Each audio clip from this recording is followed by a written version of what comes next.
عن ابی ہریرہ رضی اللہ عنہ عن رسول اللہ صلی اللہ علیہ وسلم قال امرت ان اقاتل الناس حتى يشهدوا ان لا اله الا الله ويؤمنوا بي وبما جئت به فاذا فعلوا ذلك عصموا مني دماءهم واموالهم الا بحقها وحسابهم على الله۔ حضرت ابو ہریرہ رضی اللہ عنہ سے مروی ہے، رسول اللہ صلی اللہ علیہ وسلم نے فرمایا، مجھے حکم ہے کہ میں لوگوں سے اس وقت تک جنگ جاری رکھوں جب تک کہ وہ لا الہ الا اللہ کی شہادت دیں، اور مجھ پر اور جو ہدایت میں لے کر اور جو ہدایت میں لے کر آیا ہوں اس پر ایمان لے آئے۔ سو جب وہ ایسا کر لیں تو انہوں نے اپنی جان و مال کو مجھ سے محفوظ کر لیا سوائے اس کے حق کے، اور ان کا حساب اللہ کے سپرد ہے۔ اس حدیث میں لا الہ الا اللہ کی شہادت کے علاوہ رسول اللہ صلی اللہ علیہ وسلم کی نبوت و رسالت پر اور آپ کے لائے ہوئے دین پر ایمان لانے کا بھی ذکر ہے۔ یہ بھی اس بات کا واضح قرینہ ہے کہ اس سے پہلی حدیث میں لا الہ الا اللہ کے قائل ہونے کا جو ذکر ہے اس سے دعوت اسلام کا قبول کرنا ہی مراد ہے۔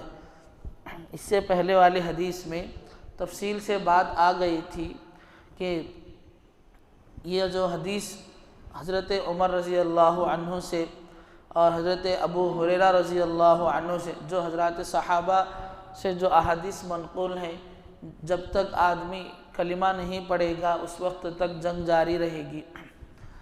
وہاں پیچھے کی حدیث میں بتایا گیا تھا کہ یہ حدیث کب حضرت صحابی نے فرمائی ہے، جب حضرات صحابہ پر کفار و مشرکین ظلم کر رہے تھے، اسلام کو مٹانے کے لیے نعوذ باللہ صحابہ کو شہید کر رہے تھے، اللہ کے رسول صلی اللہ علیہ وسلم کے خلاف پلاننگ وغیرہ کر رہے تھے۔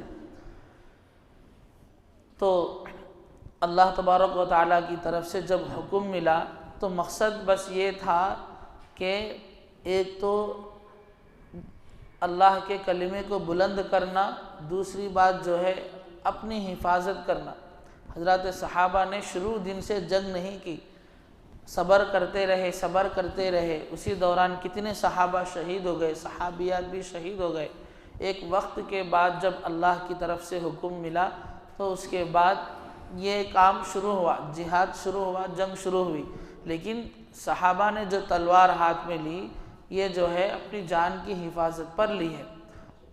آج جو ہے کئی لوگوں کی طرف سے یہ بات سنائی دیتی ہے کہ اسلام جو پھیلا ہے تلوار کے بلبوتے پر پھیلا ہے، لوگوں کی گردنوں پر تلوار رکھ کے زبردستی ایمان قبول کروایا گیا ہے۔ یہ غلط بات ہے۔ اگر یہ بات ہوتی تو شروع دن سے ہی یہ کام شروع ہو جاتا، تو اتنے صحابہ شہید کیوں ہوتے، اتنے صحابیات شہید کیوں ہوتے؟ یہ بس نفرت پھیلانے کے لیے یہ بات بتائی جا رہی ہے کہ ظلم کر کے لوگوں کو مسلمان بنایا گیا، ایسی کوئی بات نہیں ہے۔ بلکہ تاریخ پڑھیں گے اسلام کی تو اس میں بتایا جائے گا کہ ہمارے اسلام کے اخلاق کو جب ان لوگوں نے دیکھا، مشرکین نے، تو کئی ایسے کفار و مشرکین نے اللہ کے رسول کے اخلاق کو دیکھ کر، ہمارے اسلام کے فرمان کو سن کر ان لوگوں نے ایمان قبول کر لیا ہے۔ زبردستی پر کسی نے ایمان قبول نہیں کیا۔ آج کے دور میں بھی واقعات اگر دیکھیں گے تو آج کے زمانے میں بھی ملیں گے کہ اسلام کے پڑھ کر جن لوگوں نے اسلام کو سمجھا ہے، ان لوگوں نے آج بھی یہی بات بتاتے ہیں کہ دین اسلام کے اندر جو یہ مذہب اللہ تبارک و تعالیٰ نے پسند کیا ہے اسلام کو، یہ مذہب جو ہے واقعی بالکل پاکیزہ مذہب ہے، بلکہ کئی لوگوں نے آج بھی اسلام کو سمجھا تو ایمان قبول کر لیا۔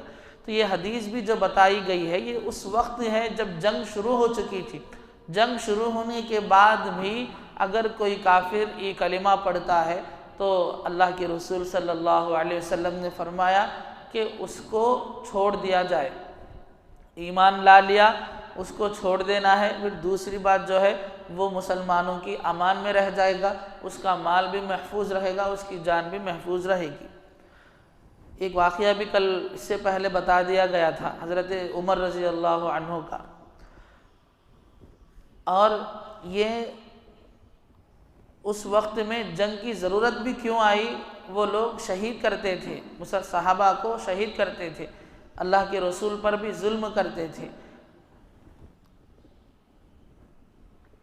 اسی کی طرف یہاں پر بات بتائی گئی کہ کلمہ پڑھنے پر ہی کلمہ پڑھنا ہے، اور دوسری بات رسول کی رسالت پر یعنی اللہ کے رسول کے ہر فرمان کو ماننا، اور یہ ماننا کہ بھئی ان کو اللہ تبارک و تعالیٰ نے نبی کا عہدہ دے کر کے بھیجا ہے۔ اب یہ جو بھی ہمیں دعوت دیں گے ہر دعوت کو ہمیں قبول کرنا ہے، یہ مطلب ہے رسول کی رسالت پر ایمان لانا۔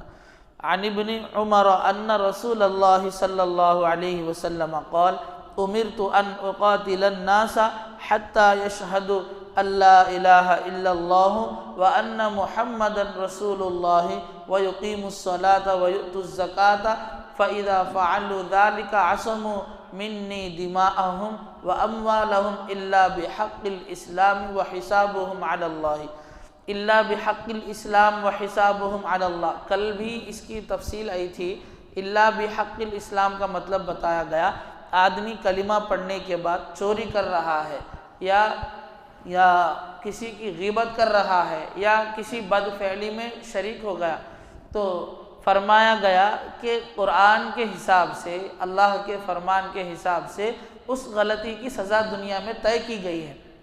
مثال کے طور پر چوری کے لیے ہاتھ کاٹنے کا حکم دیا گیا ہے، اگر بد فعلی کریں گے، شادی شدہ ہے تو ان کے لیے الگ سزا ہے، غیر شادی شدہ آدمی بد فعلی کر رہا ہے تو اس کے لیے الگ سزا ہے۔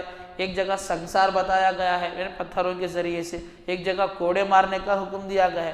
تو یہ جو سزائیں متعین کی گئی ہیں یہ کسی پر ظلم کرنے کے لیے نہیں ہے۔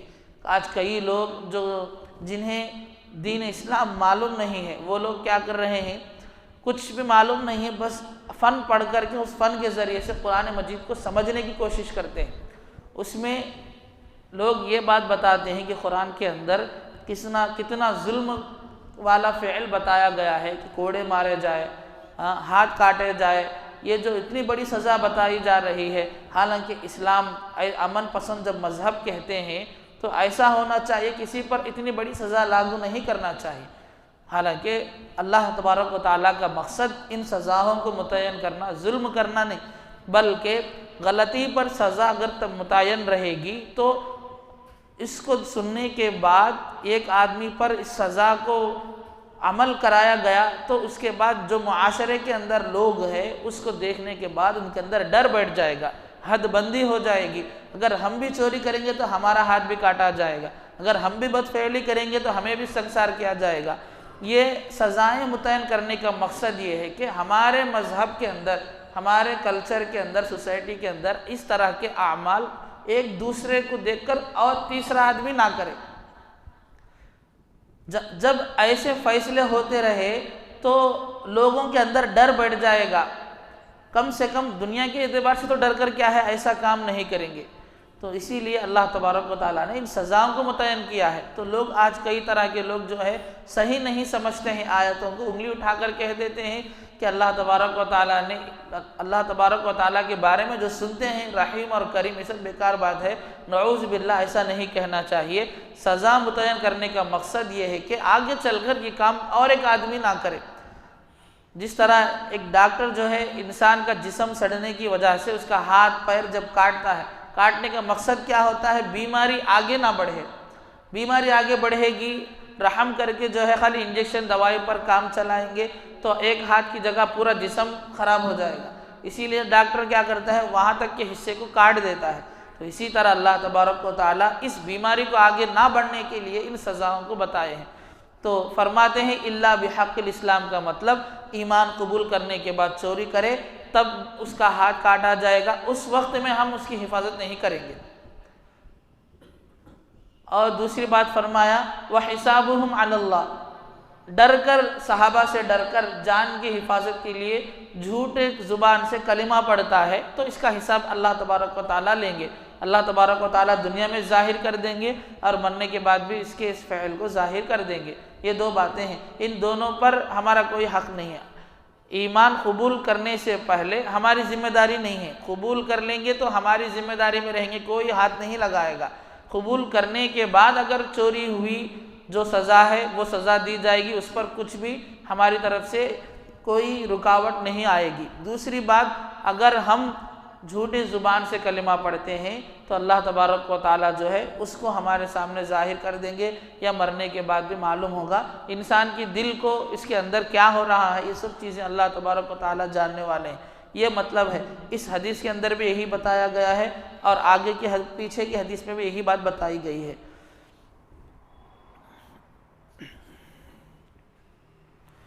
اللہ تبارک و تعالیٰ ہمیں کامل طور پر رسول اللہ صلی اللہ علیہ وسلم پر اور قرآن مجید پر، اللہ اور اس کے رسول کے ہر پیغام پر عمل کرنے کی توفیق نصیب فرمائے، اور ہمارا خاتمہ ایمان پر نصیب فرمائے۔ سبحان اللہ وبحمدہ، سبحانک اللہم وبحمدک، ونشہد ان لا الہ الا انت ونستغفرک ونتوب الیک۔